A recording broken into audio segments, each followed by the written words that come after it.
Subscribe Muhammad Amjad Nadwi, Indian Islamic scholar.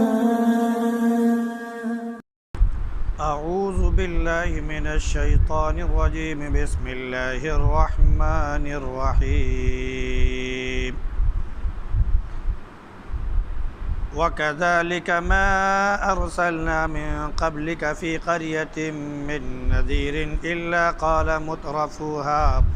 إنا وجدنا آباءنا على أمة وإنا على آثارهم مقتدون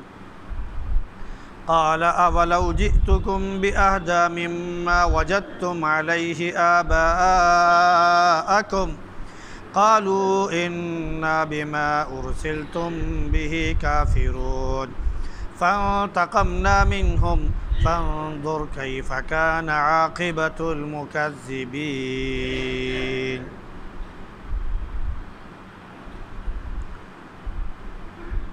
وكذلك ما أرسلنا من قبلك في قرية من نذير إلا قال مترفوها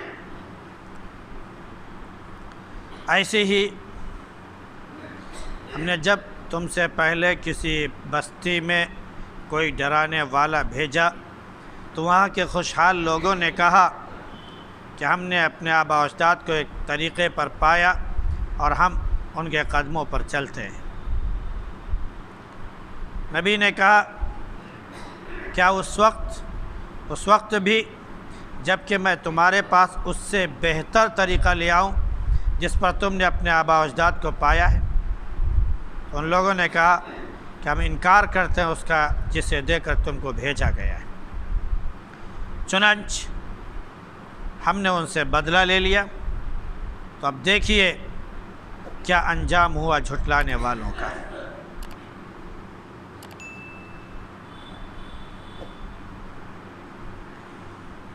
کل کے درس میں جو آیات گزری ان کا خلاصہ یہ ہے کہ انسان نے اللہ رب العزت کے لیے بیٹیاں منتخب کر دیں اور اپنے لیے بیٹے، اور یہ اللہ کی طرف منسوب کر دیا کہ اللہ نے اپنے لیے بیٹیاں بنائی ہیں۔ حالانکہ اللہ رب العزت فرماتا ہے کہ جب انہیں خود بیٹیوں کی بشارت دی جاتی ہے تو ان کا چہرہ فق پڑ جاتا ہے اور یہ دل میں کڑھنے لگتے ہیں۔ زیورات سے آراستہ پیراستہ ہونے کے باوجود بھی اور علم نہ ہونے کی وجہ سے وہ بس اول فول بکتے ہیں اور اپنی صحیح بات نہیں کہہ سکتے ہیں۔ ان لوگوں نے مزید یہ بھی کہہ دیا کہ فرشتے اللہ کی بیٹیاں ہیں، مؤنث ہیں، حالانکہ وہ اللہ کے بندے ہیں۔ تو اللہ نے کہا کہ کیا ہم نے جب فرشتوں کو پیدا کیا تو یہ موجود تھے جو انہوں نے دیکھا اور گواہی دے ڈالی؟ اب ان کی گواہیاں لکھی بھی جائیں گی اور ان سے پوچھا بھی جائے گا۔ کافروں کا، منکروں کا ایک اور الزام ہے رب کی ذات پر کہ اگر اللہ چاہتا تو ہم غیروں کی عبادت نہیں کرتے، اللہ چاہتا ہے تبھی ہم غیروں کی عبادت کر رہے ہیں۔ تو اللہ نے فرمایا کہ اس کا ان کے پاس کوئی علم نہیں، یہ صرف اٹکل مارتے ہیں۔ اٹکل مارنے کی وجہ یہ ہے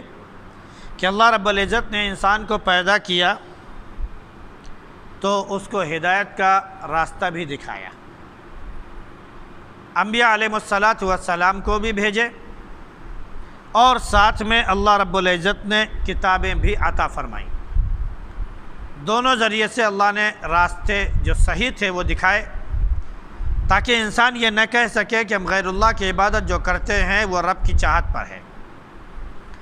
اللہ نے اختیار دے دیا ہے، اب بندہ اپنے اختیار کے مطابق جو راستہ چاہے اختیار کر لے۔ اب اللہ کے اس دکھائے ہوئے راستے کے بعد کوئی اگر الزام لگاتا ہے اللہ کی ذات پر اور یہ کہتا ہے کہ رحمان چاہتا تب ہم اس کی عبادت کرتے ہیں، تو یہ صرف اس کا اپنا اٹکل اور گمان ہے۔ اللہ نے کوئی کتاب نہیں دی ہے، اس لیے اس نے فرمایا کہ کیا ہم نے ان کو کوئی کتاب پہلے دے دی تھی غیروں کی عبادت کے لیے، غیروں کی پوجا پاٹ کے لیے، جس پر یہ لوگ لگے ہوئے ہیں، چمٹے ہوئے ہیں؟ نہیں، ایسا کچھ نہیں ہے۔ بلکہ جب ان سے حقیقت میں سب کچھ پوچھا گیا تو آخری حد پر پہنچنے کے بعد یوں کہنا شروع کیا کہ ہم نے اپنے آبا اجداد کو ایک راستے پر پایا اور ہم ان کے راستے پر چل پڑے۔ یہ ہے اصل وہ جو انسان آخر میں اپنے جرم قبول کرتا ہے۔ آگے مزید اسی طرح کا ذکر کیا جا رہا ہے کہ اللہ رب العزت نے جب بھی کوئی نبی، کوئی رسول، کوئی ڈرانے والا کسی بستی کی طرف بھیجا تو بستی کے جو خوشحال لوگ ہوتے ہیں، جو مالدار اور سرمایہ دار لوگ ہوتے ہیں، وہی مخالفت کرتے ہیں، اور انہوں نے ہی ہمیشہ مخالفت کی ہے۔ یہ شروع سے تمام انبیاء علیہ السلام کے زمانے میں رہا کہ ان کی مخالفت کی گئی مالدار ترین لوگوں کی جانب سے، یہاں تک کہ خود نبی کریم صلی اللہ علیہ وسلم کی بھی مخالفت کرنے والے وہی لوگ تھے جو مالدار ترین تھے۔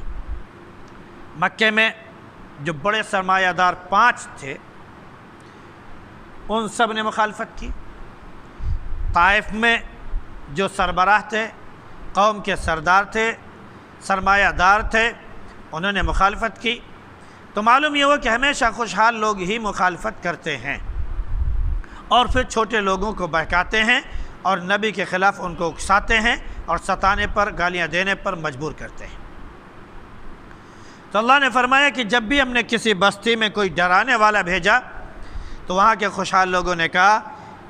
کہ ہم نے اپنے آبا اجداد کو ایک راستے پر چلتے ہوئے پایا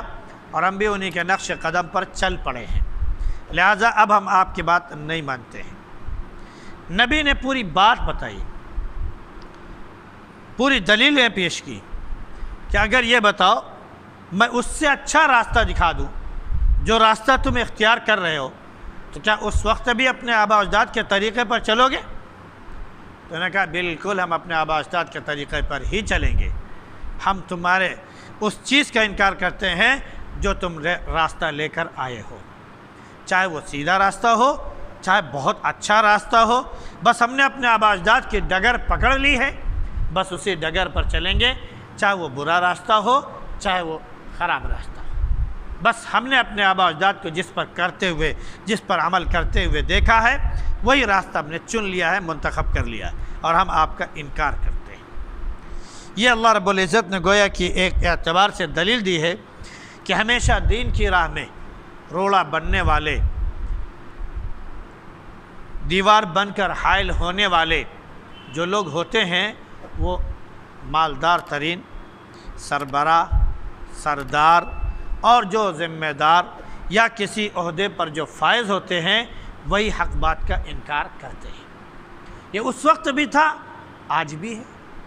آج بھی اگر کوئی چھوٹا آدمی کوئی اچھی سے اچھی پیشکش لے کر آ جائے،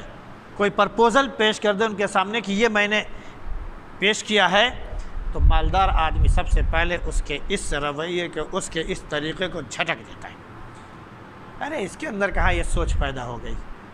یہ سوچ تو آنی چاہیے تھی صرف ہم جیسے لوگوں میں،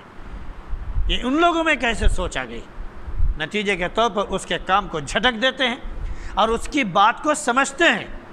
جانتے ہیں کہ یہ بہت اچھا راستہ ہے، اور اس کو جھٹکنے کے بعد، اس کو ذلیل اور رسوا کرنے کے بعد، پھر اس کے بعد اس کے طریقے کو اپنا کر اپنا بنانے کی کوشش کرتے ہیں۔ یہ میرا رویہ ہے، یہ میری تھنکنگ ہے، میری پیشکش ہے، لہذا لوگ اس کو قبول کریں۔ تو لوگ جو مالدار ہوتے ہیں اس کو قبول کرنا شروع کرتے ہیں۔ اگر یہ ہے کہ صحیح راستہ ہے تو بہت اچھی بات، لیکن اگر راستہ غلط ہے تو پھر اللہ نے فرمایا کہ چاہے جو ہو، جو بھی ہمارے نبی کو جھٹلائے گا، جو بھی ہمارے داعی کو جھٹلائے گا، جو بھی ہمارے پیغام کو پہنچانے والے کو جھٹلائے گا، اس سے ہمارا سخت جھگڑا ہے اور ہم اس سے انتقام لے کر رہیں گے۔ تو اللہ نے فرمایا کہ پہلے لوگوں سے ہم نے انتقام لے لیا، اور تم کو یقین نہیں ہے تو ان جھٹلانے والوں کا انجام جا کر دیکھ لو۔ قوم عاد موجود، قوم سمود موجود، قوم صالح موجود، قوم شعیب موجود، حضرت لوط علیہ السلام کی قوم موجود۔ جس قوم کو آپ دیکھنا چاہیں، چاہے عیسیٰ علیہ السلام کی قوم کو دیکھ لیجئے، موسیٰ علیہ السلام کی قوم کو دیکھ لیجئے، جس نبی کے بارے میں آپ کو معلوم ہے آپ ان کی قوموں کو دیکھ لیجئے، جنہوں نے جھٹلایا اللہ رب العزت نے ان کا انجام بد سے بدتر کر دیا۔ دنیا میں ان کو عبرتناک سزا دی اور لوگوں کے لیے نشان عبرت بنا دیا، اور آخرت میں جو ان کے لیے سخت سزا ہے وہ اپنی جگہ موجود ہے۔ اللہ رب العزت ان سے ہماری حفاظت فرمائے اور اپنے صحیح راستے پر چلنے کی توفیق نصیب فرمائے۔ سبحان اللہ بحمدہ، سبحانک اللہم وبحمدک، ونشہد ان لا الہ الا انت